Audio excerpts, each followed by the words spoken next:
Okay, तो पिछले lecture में जैसे कहा था कि हम और भी सी एस एस सेलेक्टर्स देखेंगे, but C S S selectors को देखने से पहले जो बाकी रहते हैं, मैं थोड़ा सा डिस्कस और करना चाहता हूँ सी एस एस स्पेसिफिसिटी को, और दिखाना चाहता हूँ कि जब आप अपना सी एस एस डिक्लेयर करते हैं वो पेजेस पे कैसे अप्लाई होता है। ठीक है, तो पिछले क्लास में हमने डिस्कस किया था inline C S S, internal C S S and external C S S, तीन डिफरेंट तरीके अपने सी एस एस को डिफ़ाइन करने के। और हमने स्पेसिफिसिटी की बात की थी और हमने देखा था कि अगर हम किसी एलिमेंट पे जाके inline C S S apply कर रहे हैं और उस ही एलिमेंट पे सेम प्रॉपर्टी में कोई स्टाइल इंटरनली सेट कर रहे हैं और सेम एलिमेंट पे सेम प्रॉपर्टी एक्सटर्नली सेट कर रहे हैं, तो हमेशा विन कौन करेगा? आपका इनलाइन सी एस एस। ठीक है, बट फॉर एग्जांपल अब हम समझिए ये स्टाइल जो इनलाइन सी एस एस है इसको रिमूव करते हैं, तो इंटरनल और एक्सटर्नल सी एस एस में कौन अप्लाई होगा, किसकी स्पेसिफिसिटी सबसे ज़्यादा होगी? तो इंटरनल और एक्सटर्नल सी एस एस में स्पेसिफिसिटी दोनों की सेम होती है, बट फ़र्क ये है कि हम डिफ़ाइन कैसे कर रहे हैं, स्ट्रक्चर कैसे कर रहे हैं। तो फॉर एग्ज़ाम्पल अगर मैं यहाँ आके ये रिमूव कर लेता हूँ, ठीक है, रिमूव हो गया। अब अप्लाई अगर आप देखोगे हो क्या रहा है, मेन टाइटल। ठीक है, और ये मैंने इंटरनल सी एस एस के ज़रिए यहाँ पर H1 को सेलेक्ट करके कलर ग्रीन कर दिया है और एक्सटर्नल वाला नहीं हुआ। अब इवन दो दोनों की स्पेसिफिसिटी सेम है, बट डिपेंड करता है किस पे, स्ट्रक्चर पे। तो अगर आप देखेंगे लिंक टैग जो हम यूज़ करते हैं to link the external C S S with your HTML file, मैंने यहाँ पहले डिक्लेयर किया है और उसके बाद जो ये स्टाइल है टैग जिसमें हम इंटरनल सी एस एस लिखते हैं बाद में किया है। तो हो क्या रहा है, द मोमेंट मेरा पेज लोड हो रहा है तो पहले ये अप्लाई हो रहा है। ठीक है, बट अब दोनों की स्पेसिफिसिटी सेम है, तो इसके बाद मैंने क्या डिक्लेयर किया है, अपना ये स्टाइल वाला tag internal C S S, और इसके अंदर एलिमेंट को सिलेक्ट कर रहा है और टैग कलर कर रहा हूँ, तो अप्लाई ये वाला होगा। तो एक्चुअली हो क्या रहा है, वैल्यूज़ ओवरराइट हो रही है, बस मसला ये है कि स्ट्रक्चर का। तो अब फॉर एग्जांपल मैं यहाँ आके बॉर्डर 10 पिक्सल सॉलिड ब्लैक नहीं रेड कर देता हूँ, ठीक है, या ग्रीन ही कर देते हैं, ठीक है, और यहाँ पर भी बॉर्डर 10 पिक्सल सॉलिड ब्लू कर देते हैं। ठीक है, अब अगर आप देखोगे तो इसने अभी ब्लू और ये जो बैकग्राउंड बॉर्डर है इसको भी ब्लू कर दिया। अब ये जो मसला है ये आपके लाइव सर्वर का है।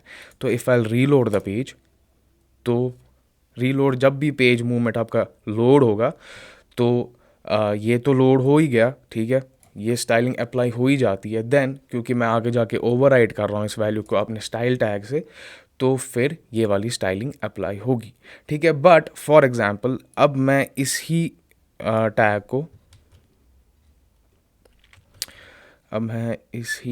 को एक सेकेंड, अब मैं इस ही टैग को उठा के डिफरेंट तरीके से स्ट्रक्चर करूँगा।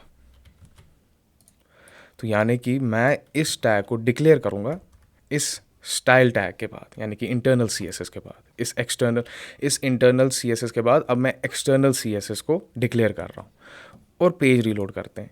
तो अब क्या होगा, अब मेरा external C S S apply होगा। ठीक है, तो values are actually over writing, और ये जो दोनों चीज़ें हैं डिपेंड करता है कि how I have structured the code. Fine, अब बात करते हैं कि फॉर एग्ज़ाम्पल जैसा कि हमने देखा वैल्यूज़ ओवरराइट हो सकती है, and second we should not use inline और इंटरनल सी एस एस, हम हमेशा एक्सटर्नल सी एस एस ही यूज़ करेंगे क्योंकि वो ही गुड प्रैक्टिस है। तो लेट्स रिमूव दिस। अब जैसा कि मैंने पिछले क्लास में कहा था कि वैल्यूज़ हम ओवरराइट कर सकते हैं, तो अगर मैं किसी एलिमेंट को उसके एलिमेंट सेलेक्टर से चूज़ कर रहा हूँ, आईडी सेलेक्टर से या क्लास सेलेक्टर से, तो अगर पहले मैंने एक स्टाइल डिफ़ाइन की है, फॉर एग्जांपल कलर चेंज कर रहा हूँ इनिशियली, फिर बाद में जाके उसी एलिमेंट को चूज़ करके फिर से कलर चेंज कर रहा हूँ, तो जो लास्ट वाला मैंने डिफाइन किया होगा वो ही अप्लाई होगा, क्योंकि वैल्यूज़ ओवरराइट हो रही है। नाइस। तो हमने 3 सेलेक्टर्स देखे थे पिछले क्लास में, ID, element selector, ID selector and class selector. But हमने एलिमेंट सेलेक्टर में एक चीज़ देखी थी कि फॉर एग्जांपल मेरे पास पैराग्राफ टैग है और मेरे पास 3 पैराग्राफ्स हैं, ठीक है, या 2 लेते हैं फ़िलहाल के लिए। ओके, तो जब भी मैं एलिमेंट सेलेक्टर इस्तेमाल करता हूँ तो ये उन सारे एलिमेंट्स को ग्रैब करेगा। तो यानी कि मेरे पास 2 पैराग्राफ्स है अभी मेरे पूरे पेज में, तो ये इन सब को ग्रैब करेगा और देन फिर जो मैंने स्टाइलिंग डिक्लेयर की होगी उन पे अप्लाई हो जाएगी, ठीक है। तो दोनों रेड हो गए।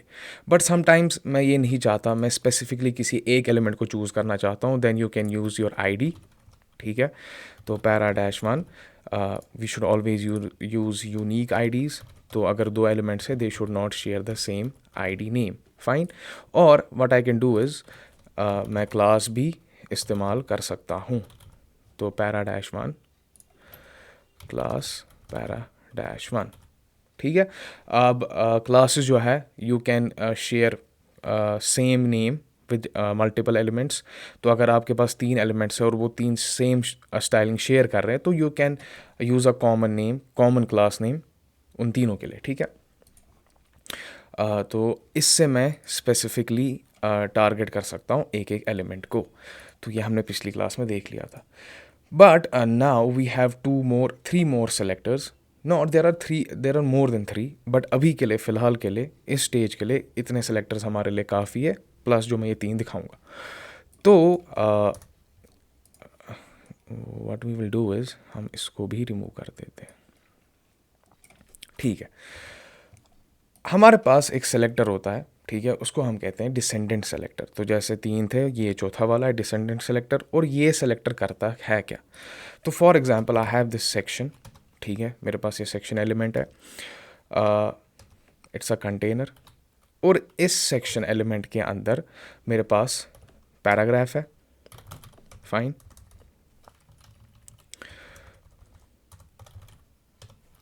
दो पैराग्राफ ले लेते हैं, ठीक है जी। तो 2 पैराग्राफ है इस सेक्शन के अंदर। तो डिसेंडेंट सेलेक्टर हमें कहता है कि आप पेरेंट को चूज़ करो, ठीक है, और फिर बताओ कि उस पेरेंट में आप किस एलिमेंट को, यानी कि उसके किस चाइल्ड को सेलेक्ट करना चाहते हो, उस पर स्टाइलिंग अप्लाई करना चाहते हो।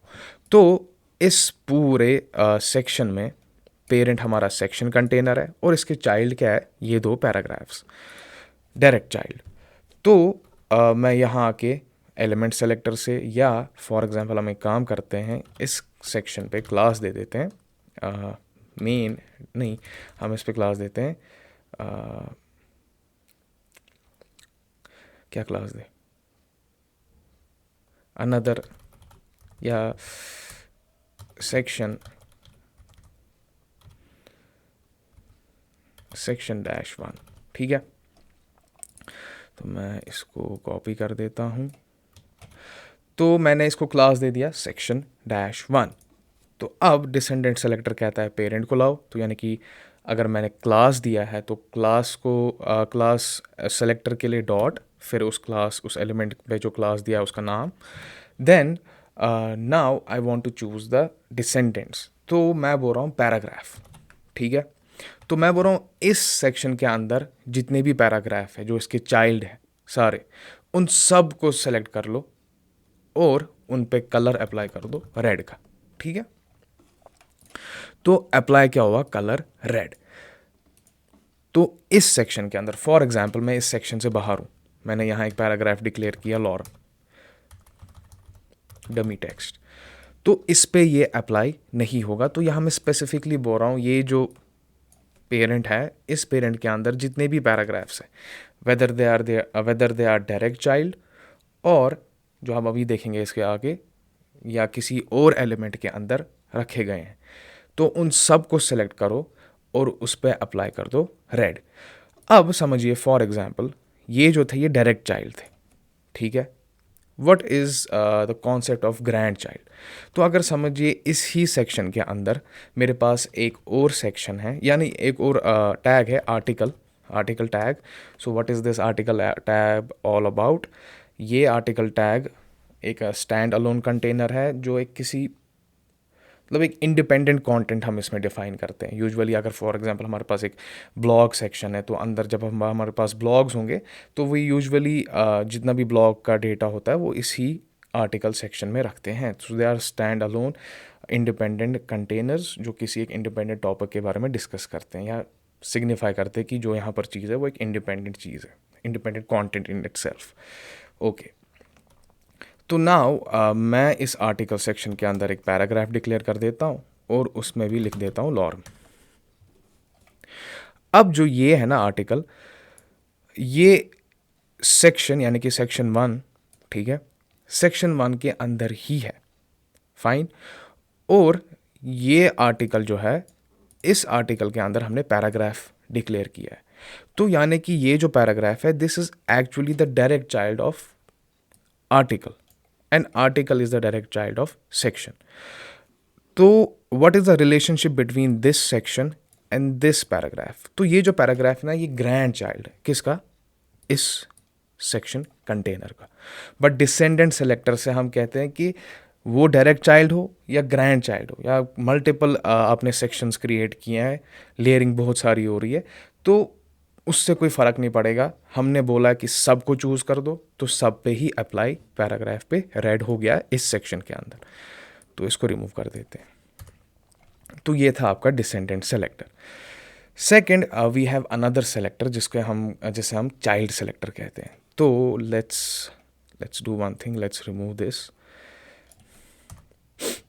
And what I will do is मैं यहाँ क्लास भी रिमूव कर देता हूँ, ब्लॉग डैश सेक्शन, ठीक है।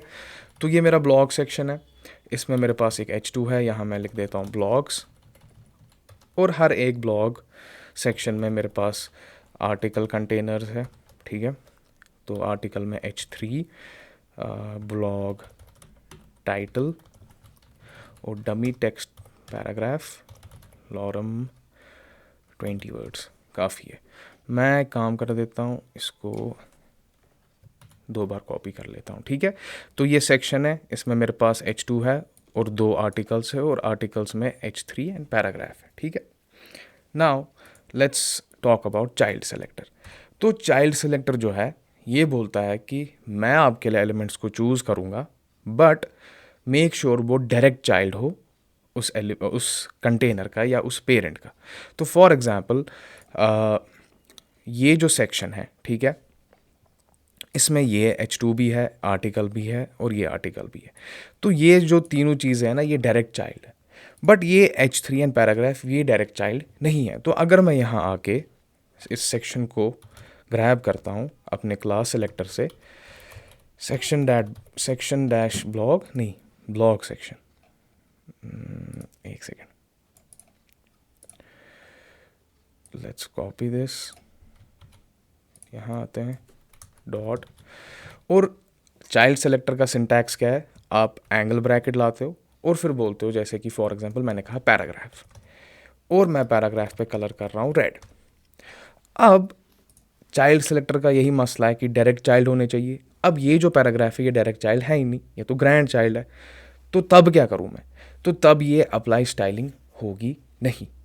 तो मैं क्या कर सकता हूँ, अगर यहाँ पर मैं आया, मैंने बोल दिया पैराग्राफ, ठीक है, लॉरम, तो अब ये जो पैराग्राफ है ये डायरेक्ट चाइल्ड है, ठीक है, ये किसी और आर्टिकल या किसी और सेक्शन के अंदर नहीं है। तो ये डायरेक्ट चाइल्ड है किसका? सेक्शन का, ब्लॉग सेक्शन का। But what if I want to specifically select इन 2 पैराग्राफ्स को भी जो आर्टिकल के अंदर है, तो यानी कि मुझे चेनिंग करनी पड़ेगी या लेयरिंग करनी पड़ेगी। तो ब्लॉग सेक्शन जो पेरेंट है, फिर मैं बोलता हूँ चाइल्ड, और मैं डायरेक्ट चाइल्ड देता हूँ इसका, वो कौन है? आर्टिकल। और आर्टिकल के अंदर मेरे पास पैराग्राफ्स हैं, तो वो भी डायरेक्ट चाइल्ड दूंगा P। तो तब अप्लाई होगा मेरा पैराग्राफ पे कलर रेड, ठीक है। तो ये था आपका क्या? Child selector. और इससे पहले जो हमने देखा वो था डिसेंडेंट सेलेक्टर। फ़र्क यही है, डिसेंडेंट सेलेक्टर में हम सारे एलिमेंट्स को ग्रैब कर सकते हैं रिगार्डलेस कि वो डायरेक्ट चाइल्ड है या नहीं। बट चाइल्ड सेलेक्टर में वी हैव टू स्पेसिफाई कि if this is the direct child और नॉट। तो अगर हमने पैराग्राफ लिखा है जैसे अभी हमने एग्जाम्पल में देखा, but if it is not the direct child तो स्टाइलिंग अप्लाई नहीं होगी, ठीक है। तो जो हमारे ये डिसेंडेंट एंड चाइल्ड सेलेक्टर थे, तो हम अगर मैं यहाँ आके फॉर एग्जांपल इस आर्टिकल पे एक क्लास दे दूँ, ठीक है, इस कॉमन क्लास दे दूँगा, दे दो मैं दोनों में दे दूँगा common dash ID, sorry common dash article, ठीक है। और इसको मैं कॉपी कर लेता हूँ, पूरे को ही कॉपी कर लेते हैं, ठीक है। और इधर पे भी पेस्ट कर लेता हूँ ये, ठीक है। तो मैं यहाँ पर आके जो मैं अभी डायरेक्टली एलिमेंट्स लिख रहा था, मैं आईडी या क्लासेस भी लिख सकता हूँ। तो मैं यहाँ आके ऐसे डॉट इसको ऐसे कर लेते हैं, इसको ऐसे कर लेते हैं, तो सेम ही होगा। तो अब आईडी या क्लासेस भी यूज़ कर सकते हो, फिर उनकी चेनिंग कर सकते हो या लेयरिंग कर सकते हो, ठीक है। एक और हमारे पास है सेलेक्टर, जिसे हम यूनिवर्सल सेलेक्टर कहते हैं, और हम आगे जाके उसको हर एक प्रोजेक्ट में यूज़ करने वाले हैं, क्योंकि इस यूनिवर्सल सेलेक्टर से होता ये है कि मैं हर एक एलिमेंट को ग्रैब करूँगा, ठीक है। और यही इस यूनिवर्सल सेलेक्टर का पर्पस है कि आप इससे हर एक एलिमेंट को ग्रैब कर सकते हो। So you don't have to specifically declare H1 paragraph या आईडी या क्लासेस से। तो फॉर एग्जांपल अगर आप यहाँ देखोगे पेज पे, H1 जो हमारा होता है उसका फॉन्ट साइज़ बड़ा होता है H2 से, H3 से या पैराग्राफ से, बट यूनिवर्सल सेलेक्टर से मैं इन सब को ग्रैब कर सकता हूँ और एक इन सब का वैल्यूज़ चेंज कर सकता हूँ और सबको एक कॉमन वैल्यू दे सकता हूँ। तो for example I have this, तो ये तो बना ही हुआ है। आई विल डू वन थिंग, मैं एक अनऑर्डर्ड लिस्ट भी क्रिएट कर देता हूँ। तो ये शॉर्टकट मैं आपको सिखाता हूँ। तो अनऑर्डर्ड लिस्ट, ये you can use this shortcut with ordered list as well. तो फॉर एग्जांपल हमें एक लिस्ट बनानी है अनऑर्डर्ड लिस्ट, जिसमें 5 लिस्ट है या 10 लिस्ट या 2 लिस्ट, जितनी भी लिस्ट आइटम्स हो। तो आप क्या कर सकते हो, UL फिर एंगल ब्रैकेट, तो इससे आप बोलते हो चाइल्ड बनाओ इसके अंदर LI, फिर इनटू आप लिख सकते हो 3। तो अनऑर्डर्ड लिस्ट अंदर चाइल्ड क्रिएट कर दो, कितने, इनटू 3। तो ये आपके लिए शॉर्टकट क्रिएट हो जाएगा, फाइन। तो मैं यहाँ की लिख सकता हूँ जैसे फेसबुक एल्गो एंड डेव, ज़रूरी, इंस्टाग्राम, फाइन।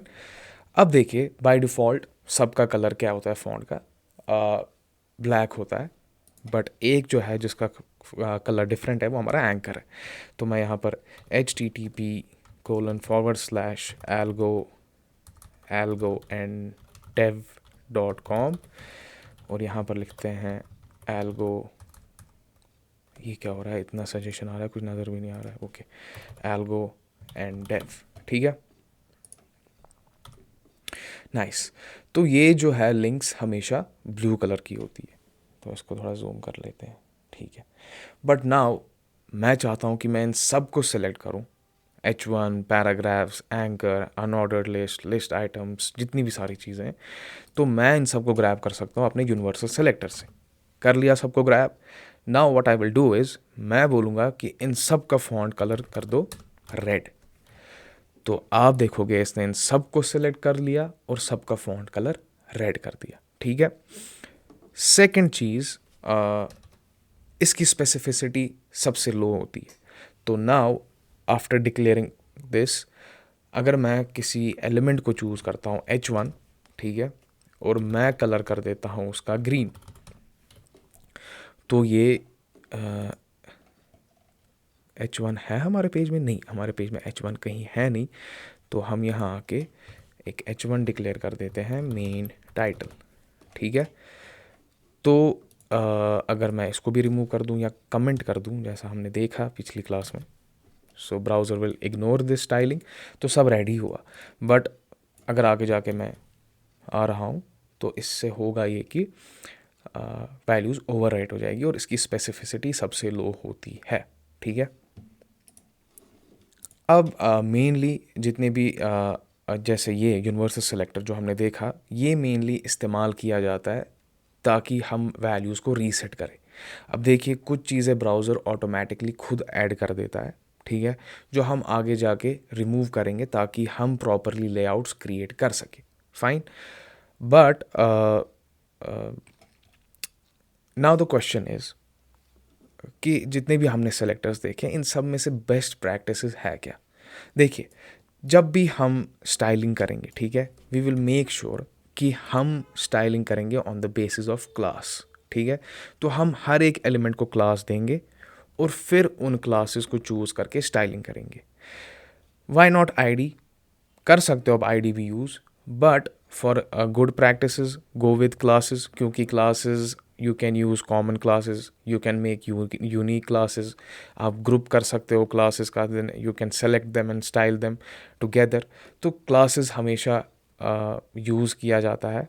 प्लस आगे जाके जो हमारे CSS फ्रेमवर्क्स हैं, लाइब्रेरीज़ है, वहाँ पर भी मेनली क्लासेस ही यूज़ करते हैं, जो हम आगे जाके देखेंगे। But IDs, you can use IDs as well, कोई मसला नहीं है। बट मेनली हम आईडीज़ को यूज़ करते हैं in JavaScript to grab an element. Fine.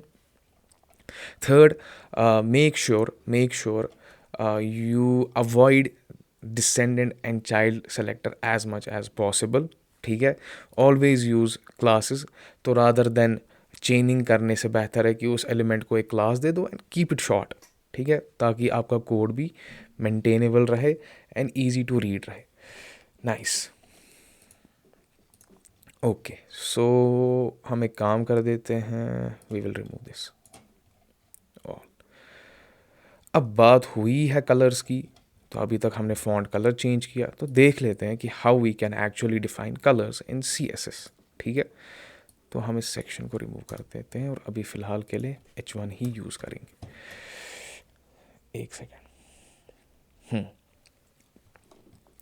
तो अभी तक हमने देखा कि मैं इसको एक क्लास दे देता हूँ, मेन डैश टाइटल, ठीक है, and I will select it with class selector main title, ठीक है। अभी तक जो हमने देखा, हमने कलर प्रॉपर्टी एक इस्तेमाल की और इससे जितने भी फॉन्ट थे, या अगर आप किसी फॉन्ट का कलर चेंज कराना चाहते हो जो बाय डिफ़ॉल्ट ब्लैक होता है, जो ब्राउज़र सेट करता है, हम क्या कर सकते हैं, इस कलर प्रॉपर्टी से हम किसी भी फॉन्ट का कलर चेंज कर सकते हैं। और अभी तक जो भी हमने सारी चीज़ें देखी, ये जितने भी कलर्स हैं ये डिफाइंड कलर्स हैं। तो आप इनमें से किसी एक को चूज़ कर दो तो वो यहाँ कलर अप्लाई हो जाता है, ठीक है। तो ये नेम्ड डिफाइंड कलर्स है, तो कर लिया, अप्लाई हो गया। बट फॉर एग्जाम्पल अब मेरे को कोई ऐसा कलर बनाना है जो डिफाइंड है ही नहीं। You can create infinite shades of colours by mixing multiple colours together. तो तब क्या करें हम, तो उसके लिए हमारे पास 3 तरीके हैं, ठीक है, और हम देखेंगे कि उन 3 तरीक़ों से हम कैसे यूनिक कलर्स क्रिएट कर सकते हैं। तो आई विल कमेंट दिस, और मैं इधर लिखता हूँ डिफाइंड, या मैं एक और कमेंट यहाँ ऐड कर देता हूँ,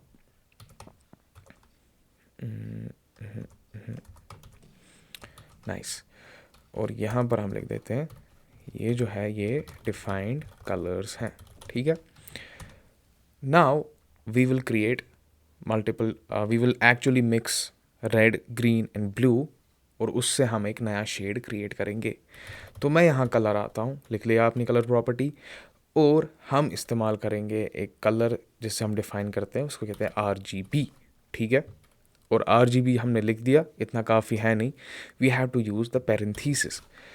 तो इस पैरेंथीसिस में हम वैल्यूज डिफ़ाइन करते हैं red, green and blue. Fine. तो पहला जो वैल्यू यहाँ जाता है वो रेड का जाता है, ठीक है, दूसरा ग्रीन का जाता है, और तीसरा आपके ब्लू का जाता है। Now how are we suppose to set values. देखिए हर एक वैल्यू स्टार्ट होता है रेड के लिए भी, ग्रीन के लिए भी, ब्लू के लिए भी, 0 से लेके 255 तक। Okay, so if I am here, मैं यहाँ लिखता हूँ 255 रेड पे, ग्रीन पे 0 एंड ब्लू पे 0। तो कलर यहाँ क्या बन गया, रेड बन गया। So I am using the solid colour for red, यानी कि मैक्सिमम शेड दे दो रेड की 255। बट अगर आप उससे कम शेड चाहते हो तो यू कैन यूज़ लाइक 150, ठीक है। तो अब ये थोड़ा ब्राउनिश सा हो गया, then you want to mix थोड़ा सा ग्रीन, तो आप 120 लिख दिया ग्रीन में, ठीक है।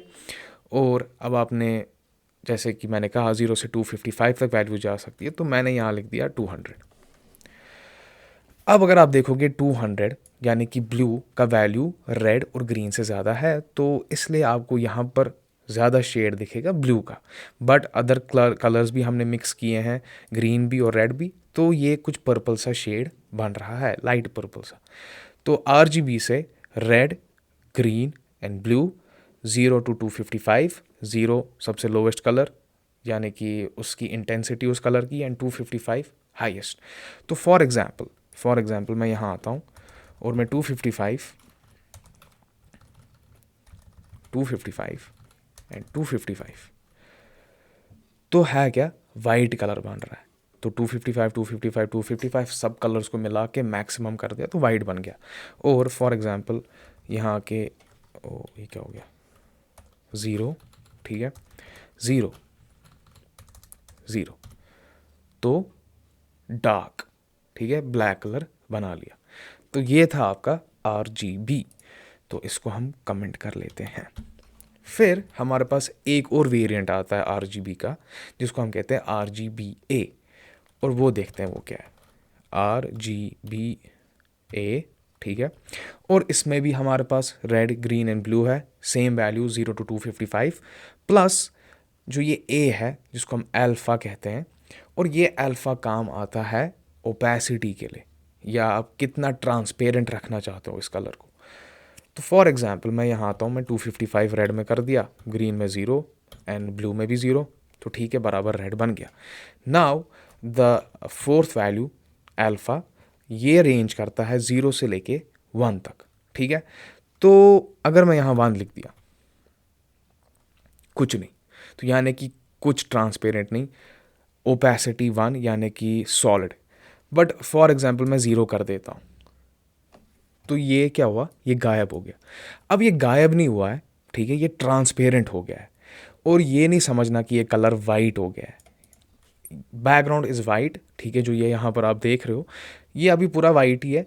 तो इसको भी मैंने ट्रांसपेरेंट कर दिया, तो आपको क्या लग रहा है, ये यहाँ पर वाइट हो गया, बट नहीं, ये ट्रांसपेरेंट हो गया, तो अभी बैकग्राउंड वाइट है, तो इसलिए ये हमें नज़र नहीं आएगा। बट फॉर एग्जांपल दिखाने के लिए मैं एक चीज़ कर देता हूँ, ये मैं आगे जाके डिस्कस कर लूँगा, कि फॉर एग्जांपल मैंने बैकग्राउंड रेड कर दिया, तो जैसा लोग गलती करते हैं उनको लगता है ये वाइट हो जाता है, नहीं, ये ट्रांसपेरेंट है।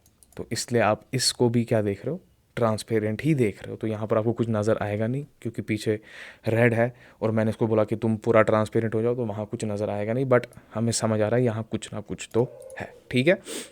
तो इसको मैं अभी के लिए रिमूव कर देता हूँ। तो अल्फ़ा जो हमारे पास यहाँ वैल्यू है 0 to 1, अगर मैं यहाँ 0.5 लिख दूँ, तो मीडियम ट्रांसपेरेंसी या ओपेसिटी क्रिएट कर रहा हूँ, ठीक है। तो RGBA एंड RGB फ़र्क यही है कि इसमें हमारे पास एक एक्स्ट्रा वैल्यू आता है अल्फ़ा, जिससे हम ट्रांसपेरेंसी क्रिएट करते हैं। नाइस, इसको भी कमेंट करते हैं।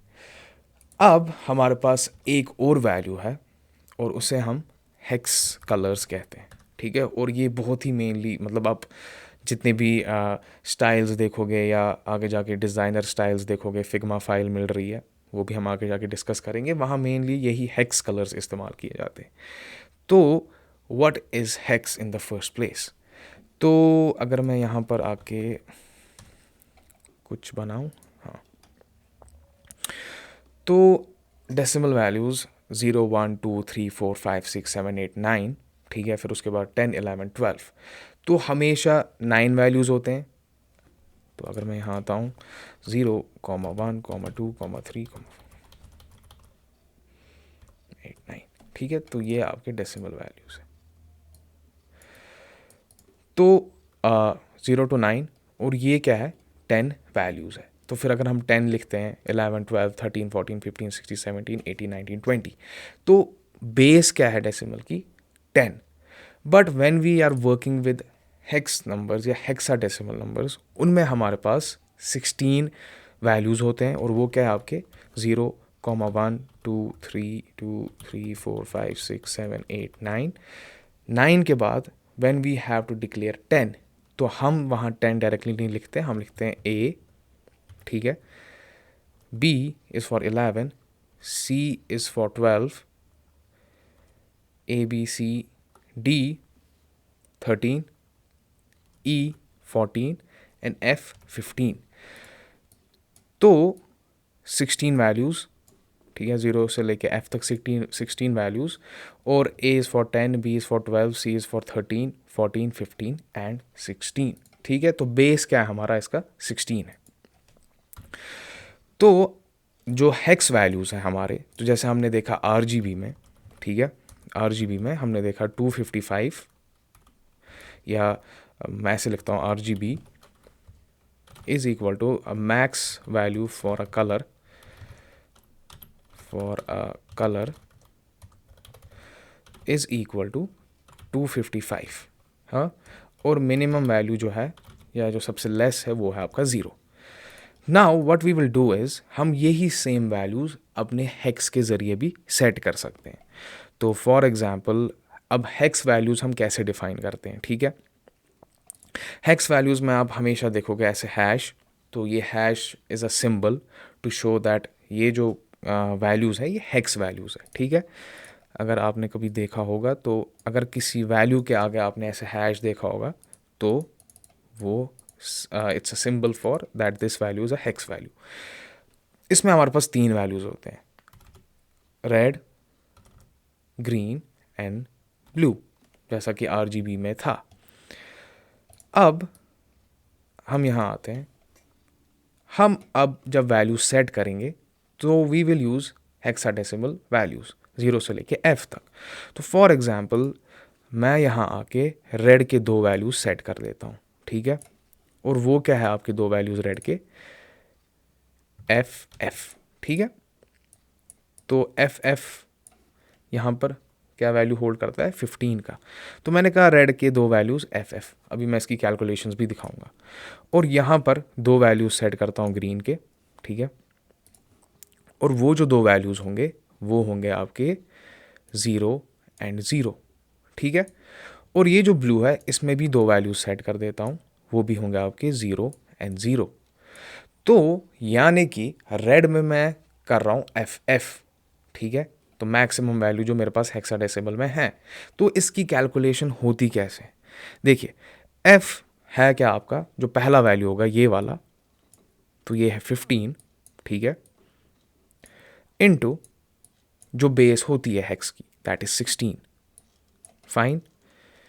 तो क्या होता है 15 इंटू 16, आई डोंट नो, तो मैं कैलकुलेटर खोलता हूँ, तो 15 इंटू 16 इज इक्वल टू 240।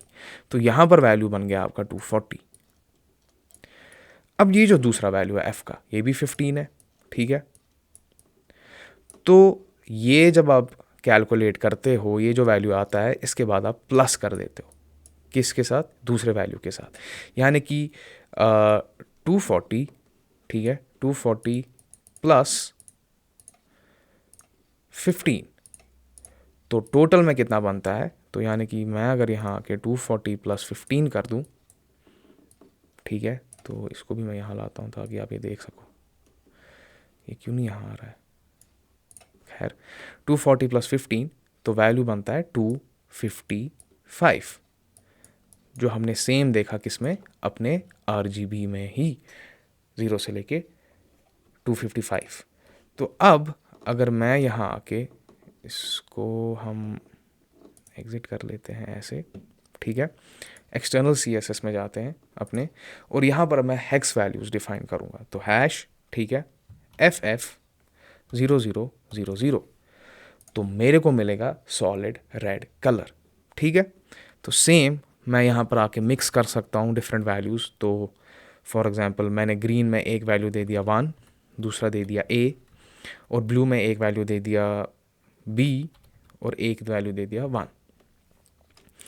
तो यहाँ पर डोमिनेटिंग कलर क्योंकि FF ही है, क्योंकि ज़्यादा शेड उसी का इस्तेमाल हो रहा है। फिर उसके बाद आपका डोमिनेटिंग कलर यहाँ पर ब्लू का है, और फिर उसके बाद आपके रेड ग्रीन का है। तो ये था इसका मैथ। तो अगर आप खुद भी चेक करना चाहते हो तो आप ये देख सकते हैं, ठीक है। अब RGB का ये एक तरीका है जहाँ आप दो दो वैल्यू सेट करते हो, रेड के लिए दो, ग्रीन के लिए दो एंड ब्लू के लिए दो। बट कभी कभी ऐसा भी केस होता है जहाँ आप सिर्फ एक ही वैल्यू देखो, तीन ही वैल्यूज़ देखोगे। तो अगर मैं यहाँ कलर लिख देता हूँ #F00, तो ये रेड बना देता है। बट बिहाइंड द सीन्स हो क्या रहा है, तो ऑटोमेटिकली ब्राउज़र खुद ही दूसरा वैल्यू ऐड कर देता है। तो ये ऑटोमेटिकली यहाँ पर दूसरा f ऐड करेगा, यहाँ दूसरा ज़ीरो और यहाँ दूसरा ज़ीरो।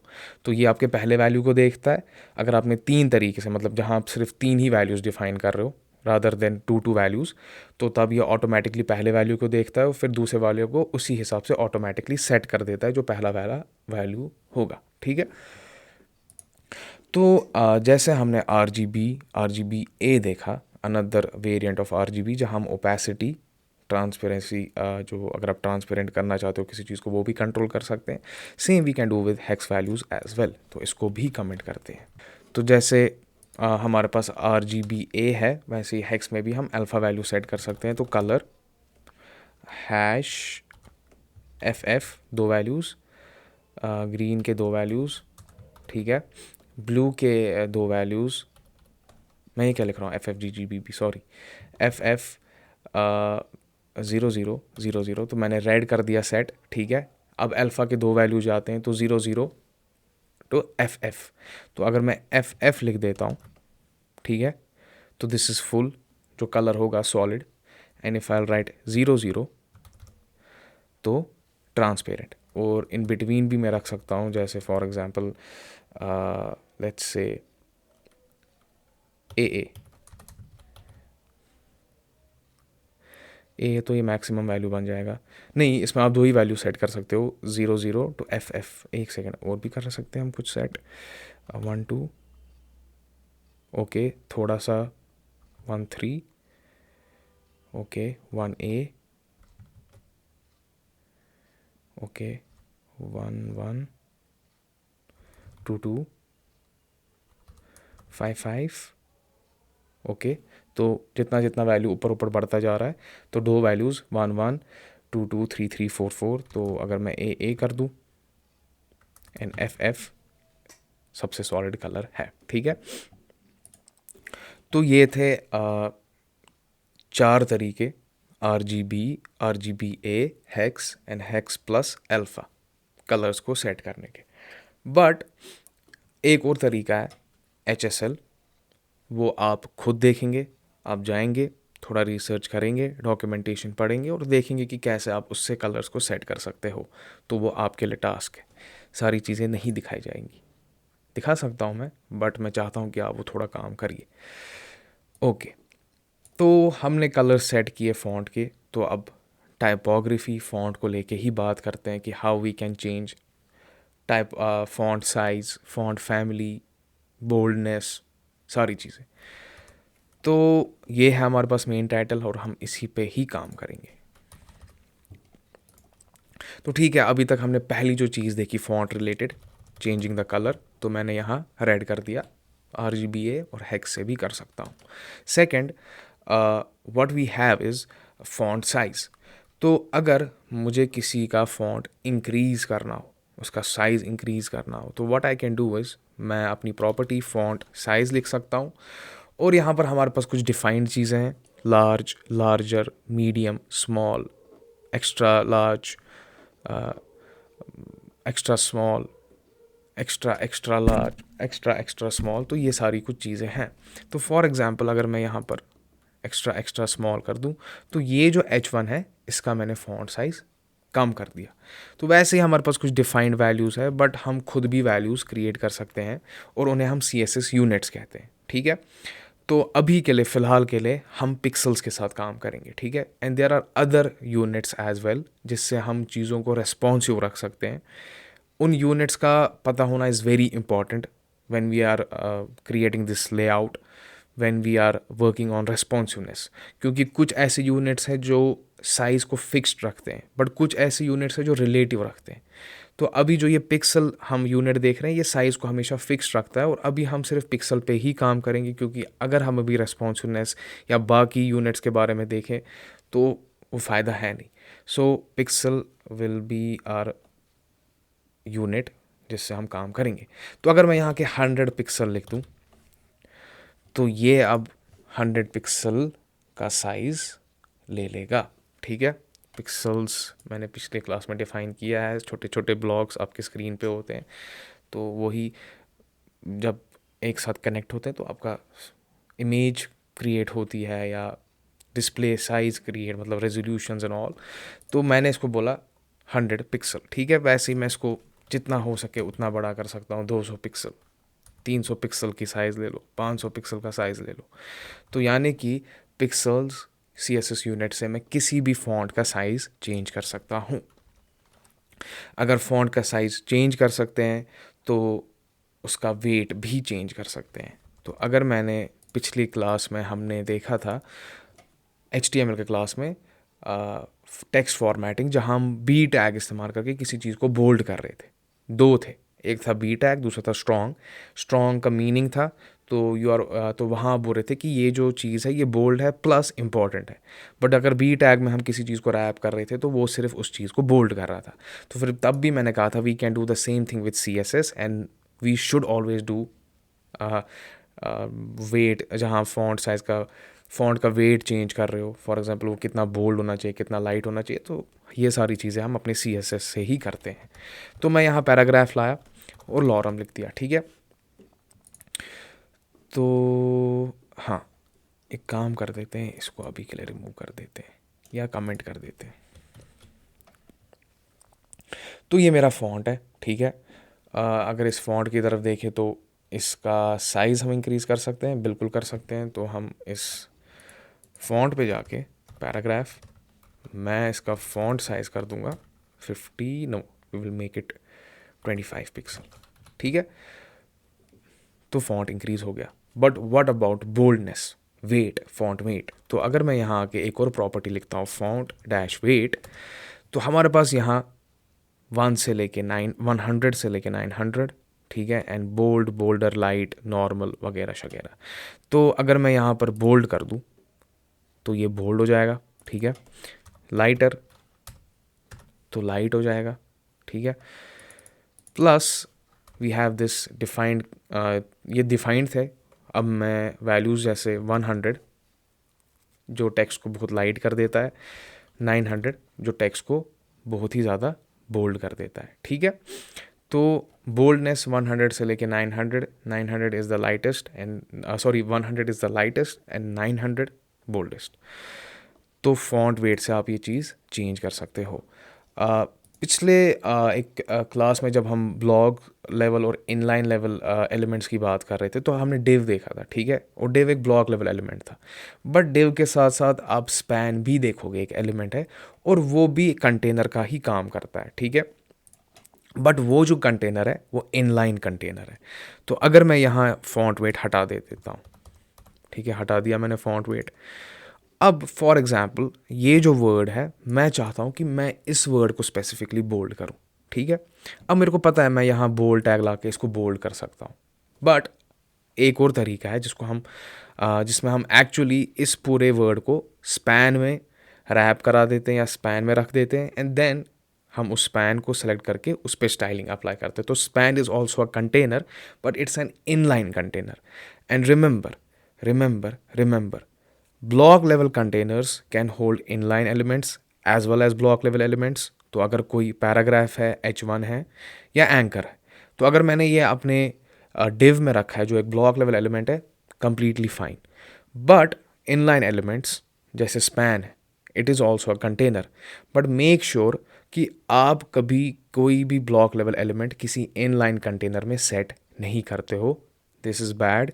आपका CSS ये इट शुड नॉट हैपन, ठीक है, ये नहीं होना चाहिए, सिंपल। तो मैंने यहाँ स्पैन लिख दिया, ठीक है। बट आगे जाके हम ब्लॉक लेवल एलिमेंट्स को इनलाइन क्रिएट बना सकते हैं और इनलाइन को ब्लॉक बना सकते हैं, या ऐसे भी एलिमेंट्स खुद क्रिएट कर सकते हैं। खुद नहीं कर सकते, हम उन पे ये स्टाइलिंग सेट कर सकते हैं कि उनमें कुछ इनलाइन कैरेक्टरिस्टिक्स भी हो और ब्लॉक के भी हो, वो हम आगे जाके देखेंगे। तो मैंने यहाँ लिख दिया स्पैन, ठीक है। तो मेरा ये स्पैन टैग आ गया, ठीक है, जैसे डिव था वैसे स्पैन था। And what I will do is मैं इसको कॉपी करूँगा या कट करूँगा और इसके बीच में पेस्ट कर दूँगा, ठीक है। अब ऐसे तो हमें कुछ लग नहीं रहा है, ठीक है, बट अगर मैं यहाँ आया, ठीक है, मैंने स्पैन लिख दिया एलिमेंट सेलेक्टर, तो मैंने कहा स्पैन है। और अगर मैं डायरेक्टली लिख दूँ फॉन्ट साइज़ या फॉन्ट वेट लिख देते हैं, तो मैं बोल रहा हूँ इस स्पैन जो एक कंटेनर है इसके अंदर जितने भी एलिमेंट्स होंगे, ठीक है, जो अभी फ़िलहाल एक वर्ड है, तो मैं बोलता हूँ उन सब का फॉन्ट वेट, तो जितने भी फॉन्ट इस या फॉन्ट रिलेटेड एलिमेंट्स इस स्पैन के अंदर होंगे, तो मैं बोलता हूँ उन सब को ग्रैब करो और उन पे फॉन्ट वेट सेट कर दे दो, फॉर एग्जांपल 900।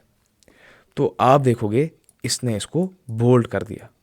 अब हमने सिर्फ बोल्ड ही नहीं किया है, we can do multiple things like we can change colour. तो मैंने इसका कलर रेड कर दिया, तो इस पैन के अंदर जो भी टेक्स्ट है उसका कलर रेड कर दो, ठीक है। ओके, तो फॉन्ट वेट भी हमें समझ आ गया कि फॉन्ट वेट से हम कितना लाइट चाहते हैं कि एक फॉन्ट और कितना बोल्ड, तो हम इससे सेट कर देते हैं। नाइस, तो ठीक है, इसको रहने देते हैं यहीं पर। What else do we have? Font weight देख लिया, फॉन्ट साइज देख लिया, and we have font style, ठीक है। अब फॉन्ट स्टाइल में अगर मैं इटैलिक कर दूं तो इटैलिक्स में आपको नज़र आ जाएगा, ठीक है। And what else do we have? Italic inherit,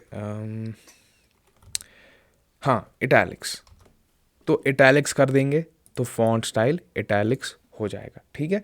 तो इससे मैंने क्या कर दिया, स्टाइल चेंज कर दिया। या अगर आप इसको नॉर्मल में वापस सेट कर दो तो जैसा आपका नॉर्मल फॉन्ट होगा वैसा ही यहाँ पर डिस्प्ले आ जाएगा, ठीक है। तो फॉन्ट स्टाइल से हम इटैलिक्स से नॉर्मल में कन्वर्ट, या नॉर्मल से इटैलिक्स, इटैलिक्स से नॉर्मल में हो सकते हैं, ठीक है, कन्वर्ट कर सकते हैं। Then we have another text related property जिसे हम लेटर स्पेसिंग कहते हैं, कि आप एक लेटर के बीच में कितनी स्पेस चाहते हो। तो मैंने कहा अभी हम पिक्सल्स से ही काम लेंगे, तो मैं चाहता हूँ हर एक लेटर के बीच में 10 पिक्सल की स्पेस हो। तो अगर आप यहाँ आएंगे, हर लेटर में 10-10 पिक्सल का स्पेस आ गया है, ठीक है। We have another font related property जिसे हम कहते हैं लाइन हाइट। तो ये जो लाइंस है मैं इनके बीच में भी मतलब डिस्टेंस क्रिएट कर सकता हूँ, हाइट डिसाइड करूँगा उनकी। तो ये भी हम पिक्सल्स में ही अभी काम लेंगे, तो फॉर एग्जांपल 20 पिक्सल। तो ये अब आपने देखा 20, इससे बाय डिफ़ॉल्ट यानी कि 20 पिक्सल से ज़्यादा है, तो अब ये एक साथ श्रिंक हो गए। तो फॉर एग्जांपल अगर मैं यहाँ 100 पिक्सल लिख दूँ तो अब ये आप देख रहे हो इनके बीच में लाइन जो हाइट है उसकी मैं हाइट भी खुद एडजस्ट कर सकता हूँ।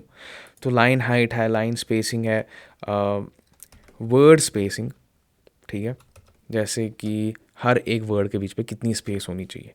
तो मैं लिख सकता हूँ यहाँ पर जैसे फॉर एग्जांपल 50 पिक्सल, तो हर एक वर्ड के बीच में 50-50 पिक्सल की स्पेस है, ठीक है। इस सब को हम थोड़ा सा एक काम कर देते हैं, वी विल कमेंट इट, हम कमेंट कर देते हैं इनको एक सेकंड के लिए, ठीक है। अब जैसे डेकोरेशन, हमारे पास टेक्स्ट एक होता है, टेक्स्ट एक प्रॉपर्टी है टेक्स्ट डेकोरेशन। तो इस टेक्स्ट डेकोरेशन से आप क्या कर सकते हो? तो अगर मैं डैश्ड कर दूँ, ठीक है, नहीं डैश नहीं, हम एक काम करते हैं, हम पहले ये देखते हैं लाइन थ्रू, ठीक है। डैश्ड के लिए बॉर्डर होना ज़रूरी है, तो वो अभी हम देखेंगे नहीं, हम लाइन थ्रू देखेंगे। तो लाइन थ्रू क्या करेगा, आपके टेक्स्ट के बीच में ऐसे लाइन थ्रू, जैसे डिलीट होता है, हमने देखा था टैग जिसमें आप बताते हो कि ये जो टेक्स्ट है डिलीटेड है, बट ये जो लाइन थ्रू है दिस इज़ फॉर स्टाइलिंग। तो इससे आप हर एक टेक्स्ट मतलब अपने टेक्स्ट में ऐसे लाइन थ्रू करा सकते हो। देन वी हैव अनदर जिसको हम कहते हैं अंडरलाइन। तो अगर आप फॉन्ट की तरफ जाओ, पैराग्राफ की तरफ जाओ तो अंडरलाइन है, ठीक है। वैसे ही बहुत सारे हैं और डैश जो हमने देखा था we can not actually see dashed, क्योंकि उसके लिए बॉर्डर का होना ज़रूरी है। नहीं, बॉर्डर का होना तो ज़रूरी नहीं है, नहीं बॉर्डर का होना ज़रूरी है, तो वो अभी हम देख नहीं सकते हैं। नहीं, बॉर्डर का होना ज़रूरी नहीं है, we actually need to values. तो अगर मैं यहाँ आके अंडरलाइन लिख दूँ, ठीक है, फिर इसके बाद डैश लिख दूँ, तो अब क्या होगा, जो अंडरलाइन होगा उसमें आपको डैशेस मिलेंगे, ठीक है। तो I was actually confusing border वाला dashed with this one, so नहीं, if you want to use dashed then underline, ठीक है, first, then I want dashed underline. तो we have dashed, we have dotted, ठीक है, तो ये डॉट्स में कन्वर्ट हो जाएगा, ठीक है। तो ऐसे ही हमारे पास टेक्स्ट डेकोरेशन वाले कुछ चीज़ें हैं, आप खुद भी देख सकते हैं, ठीक है, क्या क्या चीज़ें हैं हमारे पास, और फ़िलहाल समझने के लिए इतना काफ़ी है। टेक्स्ट डेकोरेशन है सबसे इम्पॉर्टेंट, और जो हम वो पोर्टफोलियो प्रोजेक्ट जो हम HTML में बना रहे थे वहाँ हम ये इस्तेमाल करेंगे, बट अभी मैं पहले सिर्फ दिखाऊंगा। तो if I remove this paragraph या if I comment this paragraph, मेरे पास हमारा H1 है, तो मैं इसको वापस अनकमेंट कर देता हूँ, इसका फ़ॉन्ट साइज़ कम कर देता हूँ, ठीक है। तो अगर मैं स्क्रीन को बड़ा करने की ज़रूरत नहीं है, इसमें भी समझ आ जाएगा। तो हमेशा जो टेक्स्ट होता है ना, वो लेफ़्ट साइड से स्टार्ट होता है, तो हमेशा टेक्स्ट की जो अलाइनमेंट है वो लेफ़्ट है। But for example now I want to centre the text, और मैं चाहता हूँ कि जो अलाइनमेंट है वो राइट साइड से हो, तो तब क्या हम करेंगे, हमारे पास एक प्रॉपर्टी है जिसे हम कहते हैं टेक्स्ट अलाइन। सो टेक्स्ट अलाइन स्टार्ट कर देंगे, तो बाय डिफ़ॉल्ट लेफ़्ट से होता है, तो start is equal to left, you can write centre, ठीक है, सेंटर कर दिया। अगर आप एंड कर दोगे तो एंड इज़ फॉर राइट, ठीक है। Start is for left, centre is for centre, and and is for right. तो ऐसे आप अपने टेक्स्ट को अलाइन कर सकते हो, ठीक है। नाइस।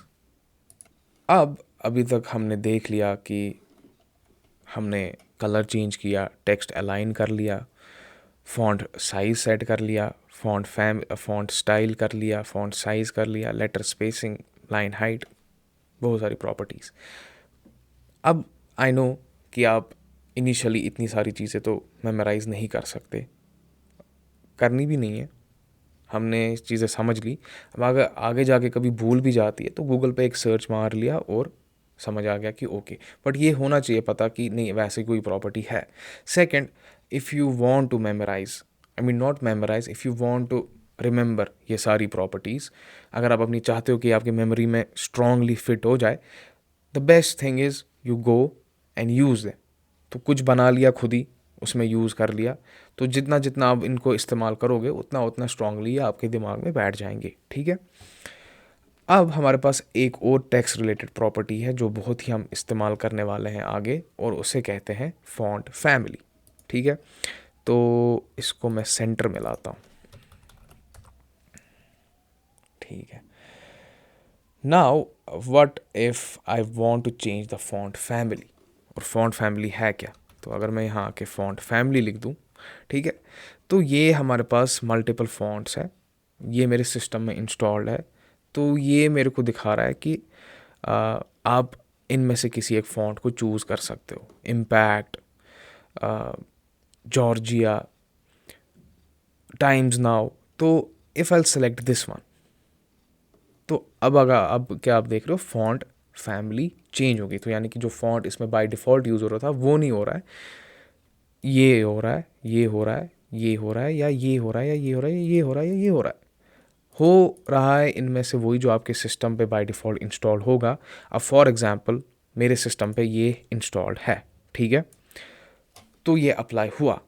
बट फॉर एग्जांपल नहीं होता ये मेरे सिस्टम पे, तो ये जो बाकी है ये फॉल बैक फॉन्ट्स है। तो अगर ये नहीं हो रहा है अप्लाई, तो ये कर लो, ये नहीं हो रहा है ये कर लो, ये नहीं हो रहा है ये कर लो, ये नहीं हो रहा है ये कर लो, ये नहीं हो रहा है ये, और ये नहीं हो रहा है ये, ठीक है। तो ये फॉल बैक फॉन्ट्स है। तो आगे जाके what we will do is हम एक्सटर्नली भी फ़ॉन्ट ला सकते हैं। तो फॉर एग्जांपल नहीं है वो फ़ॉन्ट मेरे सिस्टम पे या किसी भी सिस्टम पे इंस्टॉल, तो मैं एक्सटर्नली वो फ़ॉन्ट ला सकता हूँ अपने HTML में, उस फ़ॉन्ट को और अपने HTML को कनेक्ट करा सकता हूँ, and then I can use that font whether it is installed on my system और नॉट, ठीक है। तो इससे भी हम आगे जाके फ़ॉन्ट फैमिलीज़ चेंज कर सकते हैं, ठीक है। तो ये थी कुछ फ़ॉन्ट रिलेटेड स्टफ़, तो font related properties actually, and we will use these font related properties in our projects sooner. But अभी के लिए हम अपने प्रोजेक्ट में जो हम पोर्टफोलियो प्रोजेक्ट बना रहे थे अपना, कहाँ गया वो, यहीं कहीं होगा, ठीक है ये। तो आप क्या करेंगे नाउ, उसी पेज पे हम वापस जाएंगे, ठीक है। और ये जो कॉन्ट्रैक्ट हमने पिछले बार इस्तेमाल किया था, ठीक है, वी विल मेक श्योर ये सेंटर में आ जाए, ठीक है। इमेज को यहीं रहने दो, आपका नाम ये भी सेंटर में आ जाए और डिस्क्रिप्शन ये भी सेंटर में आ जाए, ओके। तो आप जितने भी टेक्स्ट प्रॉपर्टीज़ थी वो देख लोगे कि किससे होता है सेंटर में, वो यूज़ कर लोगे। एजुकेशन सेक्शन, ठीक है, इस एजुकेशन सेक्शन में जो हमारा हेडिंग है और स्किल्स, इनका जो कलर होना चाहिए फॉन्ट कलर, वो होना चाहिए इट्स ब्राउन, ठीक है, लाइट ब्राउन। और जहां हम अभी तक ऑर्डर्ड लिस्ट इस्तेमाल कर रहे थे, अब ऑर्डर्ड लिस्ट इस्तेमाल नहीं करेंगे, वी विल यूज़ टेबल्स, ठीक है। तो टेबल्स में आप सेट करोगे स्कूलिंग, कॉलेज, ठीक है। फिर multiple columns and rows create करोगे जहाँ आप ईयर लिखोगे, पास आउट, जो भी सारी चीज़ें होंगी। Same we will use tables in skills as well, ठीक है। तो ये क्या हो गया, तो हम टेबल्स अपने स्किल्स में भी यूज़ करेंगे, and skills rows and columns, skill 1 for example HTML, फिर आप एक्सपीरियंस लिखोगे या रेटिंग लिखोगे, but what you will do is you will use emojis, star emojis. तो for example 4 stars, 5 stars is the maximum, तो वो आप इस्तेमाल कर सकते हैं, ठीक है। फिर जैसे हमारा कॉन्टैक्ट पेज था, तो यहाँ पर इसको आप सेंटर में लाओगे, ठीक है। सोशल लिंक्स, इसका भी कलर ब्राउन, पर्सनल लिंक्स इसका भी कलर ब्राउन। इसमें हमने इमेजेस यूज़ की थी, ठीक है, तो इसको हम ऐसे ही रहने देते हैं। इस वाले पेज पे पहले आप जितने भी हमने CSS टेक्स्ट प्रॉपर्टीज़ देखी है वो हम अप्लाई करेंगे, ठीक है। आप खुद भी, मैंने जैसा पिछली क्लास में भी बोला है, आप खुद भी जो चीज़ें करना चाहते हो, मगर शर्त यही है कि हमने वो चीज़ें सीखी होनी चाहिए क्लास में। तो you can apply, you can do things जो आप करना चाहते हो। ऐसा नहीं है कि इसी तरीके से ये सारी चीज़ें ही होनी चाहिए। If you want to add something extra you can do that, ठीक है, फाइन। तो अब बात करेंगे हम अपने एक इम्पॉर्टेंट CSS कॉन्सेप्ट की, जिसको हम कहते हैं बॉक्स मॉडल, ठीक है। और ये बॉक्स मॉडल है क्या, समझते हैं। फॉर एग्ज़ाम्पल मेरे पास एक H1 है और मैंने उस H1 में लिखा है माई वेबसाइट, ठीक है। So this is the title, इसको बड़ा कर देते हैं। तो बॉक्स मॉडल ये कहता है कि हर एक एलिमेंट अपने अराउंड एक बॉक्स क्रिएट करता है, ठीक है। तो मैं यहाँ आके एक बॉक्स क्रिएट करता हूँ, हर एक एलिमेंट, ठीक है, ये एक एलिमेंट का बॉक्स है। या इसको मैं थोड़ा साइज में इंक्रीज कर देता हूँ, ठीक है। तो हर एक एलिमेंट अपने अराउंड एक बॉक्स क्रिएट करता है, ठीक है। और उस बॉक्स में कुछ चीज़ें जो समझना इम्पोर्टेंट है। देखो कहाँ गया ये, तो ये जो बॉक्स है, ठीक है, इस बॉक्स में हमारे पास सबसे इम्पॉर्टेंट चीज़ जो है, पहली चीज़ वो आपका कंटेंट ही है। तो ये जो वेबसाइट मैंने लिखा है माई वेबसाइट, MYWEBSITE, तो ये जो सारी चीज़ें हैं, ठीक है, ये बॉक्स के अंदर इसको हम कंटेंट कहते हैं। ठीक है, तो हर एक बॉक्स में ये आपका कंटेंट होता है। फाइन।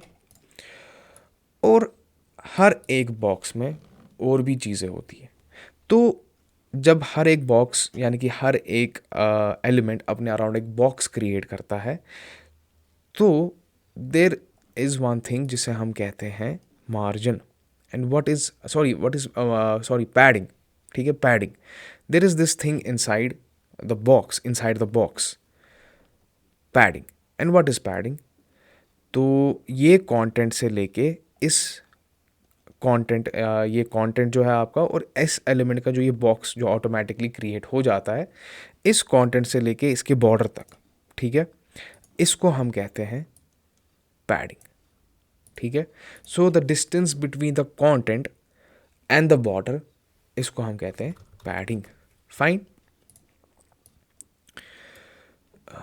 इसको, ठीक है, तो यहाँ से अगर पैडिंग है तो यहाँ से भी पैडिंग होगी। एक सेकेंड, अगर यहाँ से पैडिंग है तो यहाँ से भी आपका पैडिंग है। ठीक है, यहाँ से भी आपका पैडिंग है, और सिमिलरली यहाँ से भी पैडिंग है। ठीक है, तो चारों साइड से पैडिंग होती है। ठीक है, so this is the distance between the border of the box जो हर एक टैग के साथ बनता है, and this is the distance between the border and the content जो हम उस टैग में डिफाइन करते हैं। ठीक है, तो यहाँ से भी आपका पैडिंग है, और ये यहाँ से भी आपका पैडिंग है, और यहाँ से भी आपका पैडिंग है। तो यानी कि चारों साइड से आपका पैडिंग अप्लाई होता है, space between the content and the border. एक और चीज़ होती है हमारे पास। ठीक है, अब जब मैंने बोल ही दिया है बॉर्डर, तो यानी कि हर एक एलिमेंट का बॉर्डर भी होता है। ठीक है, तो फॉर एग्जांपल हमने कहा था ये जो माई वेबसाइट है ये आपका H1 है। ठीक है,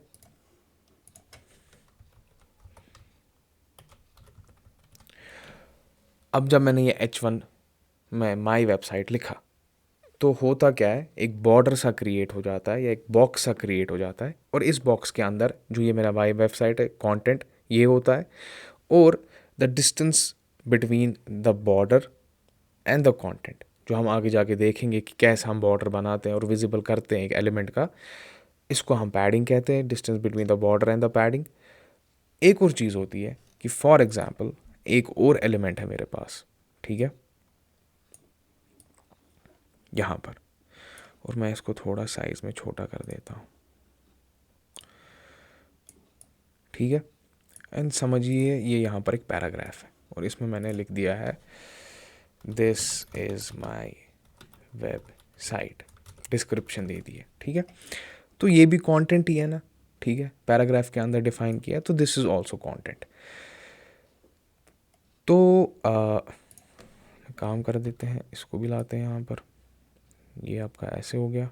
ठीक है, इसको भी लाते हैं, एक डुप्लीकेट कर लेते हैं, तो ये है इसका कंटेंट। ठीक है,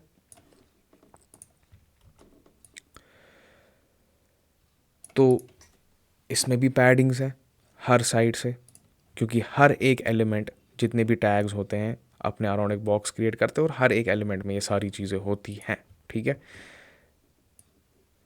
ये यहाँ से भी, ये आपका यहाँ से भी, और ये आपका यहाँ से भी। ठीक है, तो यहाँ पर भी पैडिंग चारों जगहों पर है, distance between the content and the border. Fine.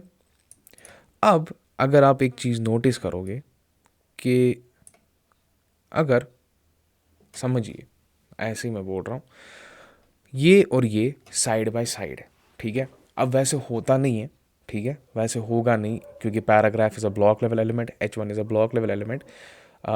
Let's say it's an anch no let's say this is an anchor and this is also an anchor. ठीक है, ये भी एक एंकर है और ये भी एक एंकर है. तो इसको मैं यहाँ पर चेंज कर देता हूँ, मैं यहाँ एंकर लिख देता हूँ, ठीक है, और ये भी हमारा एंकर ही है, ठीक है. तो ये साइड बाय साइड है. तो इनके बीच में जो डिस्टेंस होती है, यानी कि एक एलिमेंट और दूसरे एलिमेंट के बीच में जो डिस्टेंस होती है, इसे हम मार्जिन कहते हैं, ठीक है, मार्जिन. तो मैं यहाँ आके लिख देता हूँ MARGIN. So the distance between the two elements, ये मार्जिन है. The distance between the content and the border, ये पैडिंग है. और ये जो बाहर का हिस्सा है, ठीक है, ये आपका क्या है, बॉर्डर है, ठीक है. तो चार चीज़ें होती है, तीन चीज़ें होती है, पैडिंग, बॉर्डर एंड मार्जिन. और इस ही पूरी चीज़ को हम बॉक्स मॉडल कहते हैं. और भी एक चीज़ है, वो हम अगले लेक्चर में डिस्कस करेंगे, बट ये तीन चीज़ें बेसिक यानी कि हर बॉक्स मॉडल में होती है और हर एक एलिमेंट में होती है. तो when you are creating an element, उसमें उसमें एक बॉक्स भी क्रिएट होता है उस एलिमेंट का, उसमें पैडिंग भी होगा, बॉर्डर भी होगा, और distance between the elements, margin भी होगा. तो अगर फॉर एग्जांपल हम वापस से लेते हैं, समझिए ये जो सारा था, ठीक है, दिस एज अ होल मैं ले सकता हूँ. कैन आई, एक सेकेंड. तो समझिए ये ऐसे था, ठीक है. तो ये आपका समझिए H1 है और ये पैराग्राफ है. अब ये लाइन बाय साइड नहीं आएंगे क्योंकि ये लाइन ब्रेक होगी, ब्लॉक लेवल है. तो ऐसे, तो side by side distance, top bottom distance, left right distance, उसको भी हम मार्जिन कहते हैं.